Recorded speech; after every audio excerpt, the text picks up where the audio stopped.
ஸ்ரீமதே ராமானுஜாய நமக. கலியுகத்தில் புத்திரகாமேஷ்டியாகம் செஞ்சு திருவல்லிக்கேணி பார்சாரதியோட அனுகிரகத்தால் ஸ்ரீ ராமானுஜரை ஈண்டெடுத்தவர்கள் அவருடைய பெற்றோர்கள். ரொம்ப பரம பாக்கியம் பெற்றவர்கள். ராமானுஜர் ஆதிசேஷனோட அவதாரம். அப்படிப்பட்ட அவதாரமான ஆதிசேஷனோட அவதாரமான ராமானுஜர்கிட்ட திருக்கோளூர் பெண் பிள்ளை இவ்வளோ வாக்கியம் பேசுகிறதே அவளுக்குள்ள பாக்கியம். இன்றைக்கி ஒரு வாக்கியம் சொல்கிறேன். 40வது. அடி வாங்கினேனோ கொங்கில் பிராட்டியை போலே.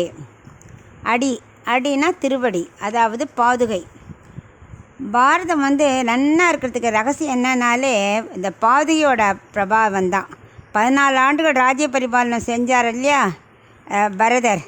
அதோட பாக்கியம்தான் நம்ம பாரதம் ரொம்ப நன்னா இருக்கிறதுக்கு காரணம்.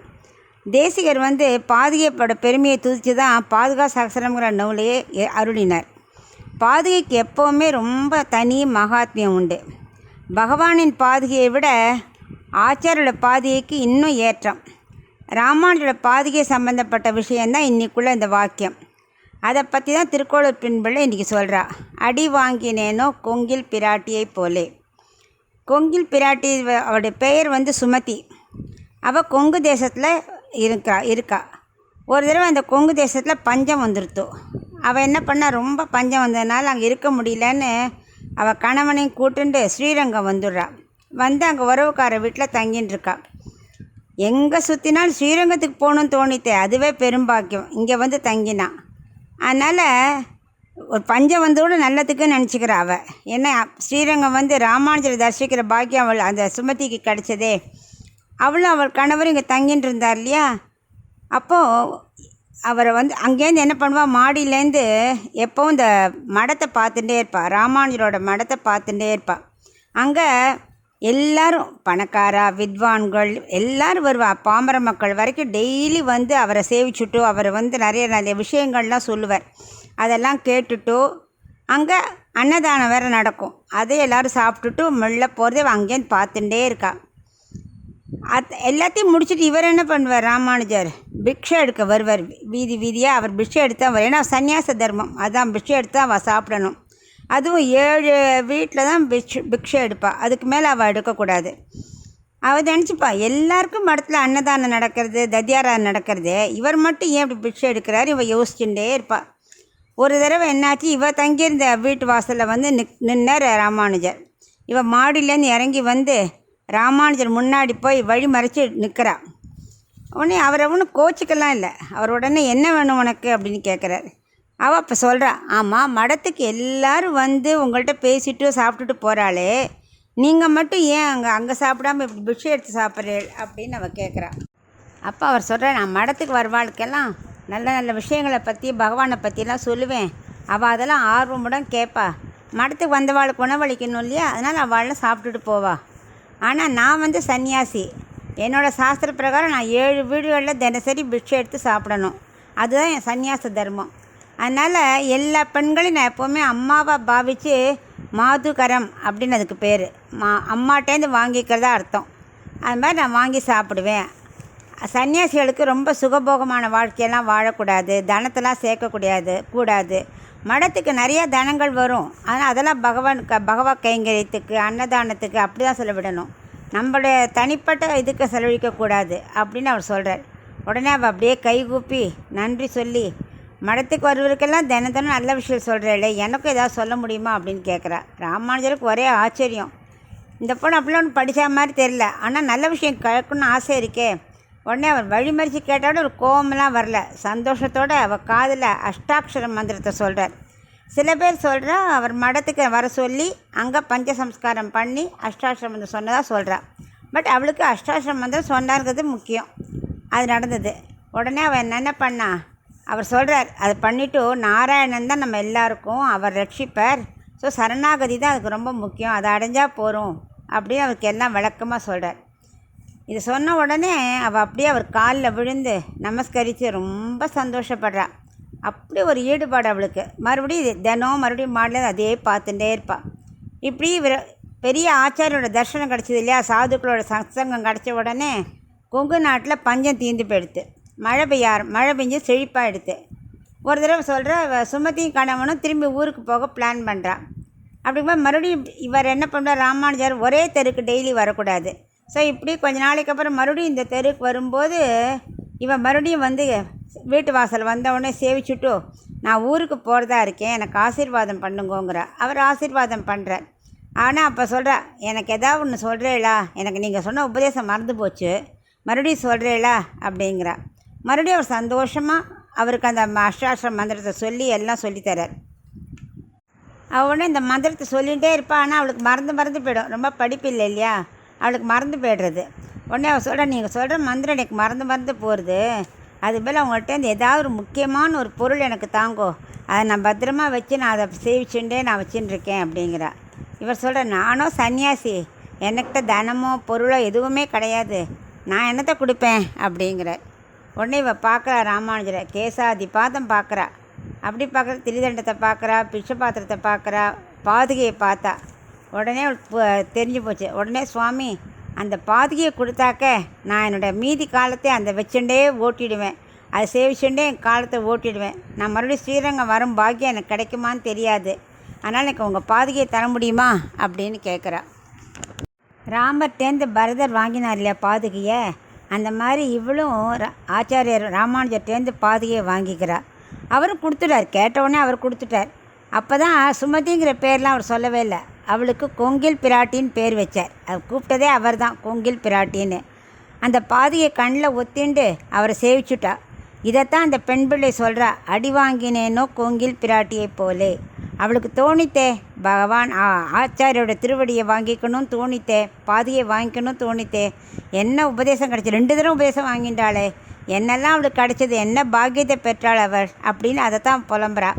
அப்புறம் இது மாதிரி யாருக்கு கேட்க தோணும், என்ன பாக்கியம் அது, நமக்கெல்லாம் தோணுமா அப்படின்னு அவள் யோசிக்கிறா. சொல்கிறா அவர்கிட்ட, நம்ம ஆச்சாரியம் சேவிப்போம், என்ன சொல்லுவோம், அல்ப விஷயத்தை எனக்கு இது கிடைக்கணும் அது கிடைக்கணும், ஆசீர்வாதம் பண்ணுங்க, என் பொண்ணு கல்யாணம் ஆகணும், அப்படி தான் கேட்போம்.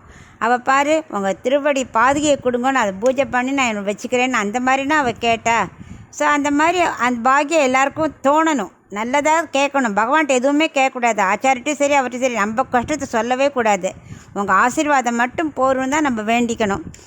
கொங்கில் பிராட்டி அதை வாங்கிட்டு ஊருக்கு போய்ட்றா. போய் அதை பூஜை அறையில் வைக்கிறதுக்கு அவளுக்கு வைக்கலாமா கூடாது, ஏன்னா மாமியார்லாம் இருக்கா, என்ன சொல்லுவாளோன்னு சொல்லிட்டு உத்தருக்கும் தெரியாமல் அதை ஒரு பானைக்குள்ளே வச்சு கிச்சன்லேயே மேலே வச்சுடுவா. தினம் சமைச்சிட்டு அந்த பானையை எடுத்து கீழே வச்சு அதுக்கு நைவேத்தியம் பண்ணிவிட்டு எல்லாம் அப்புறம் தான் சாப்பாடே போடுவா எல்லாருக்கும். அப்புறம் மறுபடியும் மறைச்சி வச்சுருவா. ஒரு நாள் அந்த மாமியார் பார்த்துடுறா, இவள் என்னத்தை ஒழிச்சு வைக்கிறா, அந்த பானைக்குள்ளேருந்து எடுக்கிறா அப்படின்னு அவளுக்கு தெரியாமல் பார்க்கணும். ஒரு கையை விடுறா, உள்ளேருந்து ஒரு பாம்பு சீர்றது. பயந்து போயிட்டா மாமியார். அவளை கூப்பிட்டு, என்ன நீ என்னை கொல்ல பார்க்குறியா, பாம்பையா வளர்த்துன்னு இருக்க அப்படின்னு கத்துறா. அவள் சொல்கிறா, இல்லை இது ராமானுஜரோட பாதுகை தான், இங்கே பாருங்கோ நான் எடுத்து காட்டுறேன். அவள் எடுத்தவுடனே அது பாதுகையாக தான் இருக்குது. உடனே மாமியார், எதுக்கு பாதுகையை போய் அங்கே வச்சுருக்க, வெளியே வை, பூஜையே பண்ணலாமே அப்படிங்கிறா. மாமியாரே பர்மிஷன் கொடுத்த பிறகு இவளுக்கு ரொம்ப சந்தோஷம். உடனே ராமானுஜருக்கு நன்றி சொல்கிறா. அப்பாடா, நமக்கு அது வெளியில் வச்சு பூஜை பண்ணுறதுக்கு நல்ல மாமியாரே பர்மிஷன் கொடுத்தா. ஏன்னா அவள் குடும்பஸ்திரீ, எதுத்தெல்லாம் ஒன்றும் செய்ய முடியாது, பர்மிஷன் கிடைச்சா தானே செய்ய முடியும். இப்படி தினம் அவரே நினச்சிட்டு இருப்பாளாம். அதுக்கப்புறம் டெய்லி பூஜையில் வச்சு எப்போல்லாம் சமைக்கிறாளோ அதுக்கு நைவேத்தியம் பண்ணிட்டு தான் சாப்பிடவே, பிரசாதத்தை எல்லாருக்குமே சாப்பிடுவா. இப்படி தான் தினம் நடந்துட்டு இருந்தது. நம்மளும் என்ன பண்ணணும், எதை சமைச்சாலும் எதை சாப்பிட்டாலும் அதுக்கு முன்னாடி அவருக்கு நைவேத்தியம் பண்ணிட்டோம்னா நமக்கு அது நம்ம சமைக்கிறதுல என்ன தோஷம் இருந்தாலும் சரி அதெல்லாம் போயிடும். சில சமயம் உப்பு போட மறந்தால் கூட அது நல்ல டேஸ்ட்டாக இருக்குது, ஏன்னா பகவத் பிரசாதம் ஆகிடுறது அது. அந்த மாதிரி நம்மளும் அந்த ஹேபிட்டை வச்சுக்கணும். அது மாதிரி எந்த பிரச்சனைக்கும் பாதுகை தான் தீர்வு கொடுக்கும். அவள் என்ன பண்ணுவாள், கவலை வந்தால் போகிறோம் எல்லாத்துக்கும் பாதுகைட்டு தான் போய் வேண்டிப்பா, எனக்கு இது மாதிரி மாற்றணுன்னு. அது மாதிரி அவ்வளவு தீவிர பக்தி. பாதுகைக்கு இன்னொரு பேர் அடிநிலைன்னு கூட சொல்லுவாள். அதனால் நாமும் எப்போவுமே பிரச்சனைகள் ஊராக ஃப்ரெண்ட்ஸ் ஸ்ட்ரேஞ்செல்லாம் சொல்லக்கூடாது, பகவான்கிட்ட தான் சொல்லணும். அவர் திருவடி தான் நமக்கு முக்கியம், அதை தியானம் பண்ணிகிட்டே இருக்கணும். இவன் ஒரு நாள் சொன்னா, ராமானுஜர் அப்படியே வேண்டிக்கும் போது சொல்லுவாள், என்னால் மறுபடியும் ஸ்ரீரங்கம் வர முடியுமான்னு தெரியல பாதுகையே, எப்படியானும் என்னோடய ஆச்சாரியர் ராமானுஜர் இங்கே வர வைக்கிறியான்னு, தரிசிக்க முடியலையா அவரன்னு வருத்தமாக இருக்குன்னு தினமும் வேண்டிப்பாள். நான் ராமானுஜர் தரிசிக்கணும், அதே தான் ஜபம். ஆனால் குடும்பஸ்திரியாச்சே, அப்படிலாம் குடும்பத்தை விட்டுட்டுலாம் போக முடியாது. இப்போ போய் ஆச்சாரிய சேவிச்சுட்டு வரேன் நம்ம கிளம்ப முடியுமா, அதெல்லாம் முடியாது. ஆனால் இவருடைய பிரார்த்தனையை ஸ்ரீரங்கம் பகவான் நினச்சுட்டாரே, அவர் சங்கல்பிச்சுட்டார். சரி இவளுக்கு நம்ம ஆச்சாரியன் தர்ஷனம் கொடுக்கணும் அப்படின்னு அவர் முடிவு பண்ணிட்டார். கிரும்பி கண்ட சோழனால் ஒரு சமயம் இவருக்கு கஷ்டம் வந்தது. அது தெரியும். அந்த கூரத்தாழ்வார் போனது, இவர் வெள்ளை ஆடை உடிச்சுண்டு இவர் கிளம்பி போய்டார் அந்த இடத்த விட்டு. அந்த தனியாக அது கதை. இவர் என்ன பண்ணார், கிரும்பி கண்ட சோழனோட நிர்பந்தத்தினால ஸ்ரீரங்கத்தை விட்டு கிளம்பிடுறார். அப்படியே நடந்து அவருக்கு அப்படியே போயிட்டே இருக்க. மேல்கோட்டைக்கு போகணும். அப்படியே போச்சு. ராத்திரியாக எடுத்து மழை வரா மாதிரி இருக்குது. ஒரு இடத்துல சிஷ்யரோடு இருக்கும்போது அங்கே இருக்கிற ஆட்கள் என்ன பண்ணால் அந்த கோங்கில் பிராட்டி வீட்டை காமிச்சு இந்த கிரகத்துக்குள்ளே போங்கன்னு கொண்டு விட்டுடுறா. அவள் சொல்கிற, அவளுக்கு தெரியாது இல்லையா, அவள் சொல்கிற வைஷ்ணவர்கள் யாரோ நிறையா பேர் வந்திருக்கா ஸ்ரீரங்கம்மா, அவளாம் வந்திருக்கா, நீ அவளுக்கா சாப்பாடு போடுன்னு சொல்லிட்டு அவள் போயிடுறா. இவளுக்கு ரொம்ப சந்தோஷம். இவளுக்கு ராமானுஜன் தெரியாது. வைஷ்ணவா ஃப்ரம் ஸ்ரீரங்கம்னு அவளுக்கு ஒரே சந்தோஷம். ஆகா வைஷ்ணவ கோஷ்டி வந்திருக்கு அப்படின்னு ஜோராக சமைச்சு போடுறா. அவள் தான் சமைச்சு முடித்தோடனே பாதைக்கு நைவேத்தியம் பண்ணுவாளே, அது மாதிரி பண்ணிட்டு சிஷ்யர்கள்லாம் பார்க்குறா. போய் பார்த்துட்டு சொல்கிறா, அவள் சமைச்சிட்டு ஒரு பாதைக்கு போய் நைவேத்தியம் பண்ணுறா அப்படிங்கிறா ராமானுஜர்கிட்ட. அப்பா அவர் சொல்கிற, அப்பண்டியா நான் சாப்பிடல, நீங்களாம் சாப்பிடுங்கோ அப்படிங்கிறா. இவளுக்கு புரியல. அவள் கேட்குறா, ஏன் பாதுகைக்கு ஏன் நைவேத்தியம் பண்ணுறேன்னு சிஷ்யர்கள்லாம் அவள்கிட்டயே கேட்குறா. அதுக்கு அவள் சொல்கிற, என் ஆச்சாரியன் ராமானுஜரோட பாதுகை இது அப்படிங்கிறா. உடனே அவர் சொல்கிற, ராமானுஜர் சொல்லாத வெளியில், ஏன்னா அவளுக்கு தெரியல இவர் தான் வெள்ளை ஆடையில் இருக்கார் இல்லையா, காஷாயம் இல்லாமல். அதனால் அவளுக்கு இதுதான் ராமானுஜன் தெரியல. அவர் சொல்கிற, வரிசையாக நிற்போம், இவள் சொல்கிறது கரெக்டாக இல்லையான்னு பார்க்கலாம் அப்படின்னு எல்லாரையும் வரிசையாக நிற்க வைக்கிறா. ராத்திரி நேரம் வேறு. இவளுக்கும் ராமானுஜர் அடையாளம் தெரியல. காவி ட்ரெஸ்ஸில் தான் பார்த்துருக்கா, வெள்ளை வசத்தில் பார்த்ததே இல்லை. ஆனால் இப்படி பாதத்தை பார்த்துட்டே வர அவளுக்கு திருவடியில் போடணுங்கிறதே இல்லை. பாதத்தை பார்த்துன்னு வந்தவுடனே கண்டுபிடிச்சிடா, இதான் ராமானுஜருடைய திருவடி, இதுதான் அவரோட பாதுகை அப்படின்னு சொல்லிடுறா. இவருக்கு ஆச்சரியம், எப்படி உனக்கு இந்த இது தெரிஞ்சது அப்படிங்கிறா. இல்லை நான் தினம் அவர் உபதேசத்தை நான் சொல்லிகிட்டே இருப்பேன், அது அப்படியே எனக்கு அஷ்டாஷ்ட மந்திரம் எனக்கு ஒழிச்சுட்டே இருக்கும் அப்படிங்கிறா. அவருக்கு அப்படியே நெகிழ்ந்து போய்டுறார். உடனே என்ன பண்ணுறா, அந்த பாதியை கொண்டு அவர்கிட்ட கொடுத்துட்றாவ. அந்த பாதியை ராமானுஜர் என்ன பண்ணுறா, அந்த பாதியோட மகிமை பார்த்தாக்க ராமானுஜரையே அவள் இடத்துக்கு வர வச்சது. இவன் எங்கேயும் தேடி போக வேண்டாம், அவரை தேடி வந்தது, அதுதான் பாக்கியம். அப்புறம் அவர் ராமானுஜர் என்ன பண்ணார், அங்கேயே சாப்பிடவும் செய்கிறார், ஆகாரமும் எடுத்துக்கிறார், ரொம்ப சந்தோஷப்படுறார். அப்புறம் அவர் ஹஸ்பண்டுக்கு கொங்கில் ஆசான்னு பேர் வச்சுட்டு அவருக்கும் அஷ்டாஷ்ட மந்திரம் சமாசனம் பண்ணி வச்சு பஞ்ச சம்ஸ்காரம்லாம் பண்ணி வைக்கிறார். இன்றைக்கும் ஸ்ரீரங்கத்தில் கொங்கிலாசான் திருமாளிகை இருக்குது. அங்கே அந்த பாதுகை இன்றைக்கும் இருக்குது. அதுக்கு அவள் அட்ரஸே சொல்கிறா, 55 அங்கம்மா நகர் ஸ்ரீரங்கம் சொல்கிறா. அந்த இடத்துல கொங்கில் திருமாளிகைன்னே இருக்குமா. அந்த உள்ள பரம்பரை ஆட்கள்லாம் இன்றைக்கும் அந்த பாதுகைக்கு பூஜை பண்ணுறார்.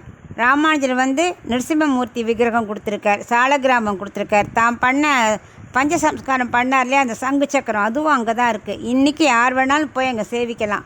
இந்த விஷயத்தை திருக்கோளூர் பெண் பிள்ளை அது ராமானுஜர்கிட்டே சொல்கிறா, அடி வாங்கினேனோ கொங்கில் பிராட்டியை போலேன்னு. அப்போ சிஷ்யர்கள்லாம் சொல்கிறா, அப்போ அந்த ராமானுஜர் தான் இதுன்னு சொல்ல வரா. அப்போ இவர் கண் காமிச்சுறார், இல்லை எதுவும் சொல்லாத, இன்னும் அவள்கிட்ட நிறைய விஷயங்கள் நம்ம கற்றுக்கணும், நம்ம சொல்லியாச்சுன்னா அப்புறம் அவளுக்கு வார்த்தைகள் வராது அப்படின்னு சைலண்ட்டாக இருக்க சொல்லி கண்ணாலே சொல்லிடுறார், சைலண்ட்டாக இருக்க சொல்லிடுறார். அதனால் நம்ம ஆச்சாரியனோட தரிசனம் கிடைக்கிறதுக்கு நம்ம என்ன பண்ணணும், மனசுக்குள்ளே ப்ரேயர் பண்ண பண்ண பண்ண பண்ண பகவானே அவரை நம்ம இல்லம் தேடி வர்றதுக்கு வழி பண்ணுவார். அந்த பக்தி தான் முக்கியம். எந்த விஷயம்னாலும் சரி, நம்ம லோக விஷயத்தெல்லாம் ஆச்சாரத்தை சொல்லக்கூடாது, நம்ம ரட்சிக்கிறதுக்கு மட்டும்தான் சொல்லணும், அதை நினச்சிண்டே இருக்கணும், அதுதான் பாக்கியம் அப்படின்னு இந்த திருக்கோளூர் பெண் சொல்கிற வாக்கியத்தை நம்ம தெரிஞ்சுக்கிறோம்.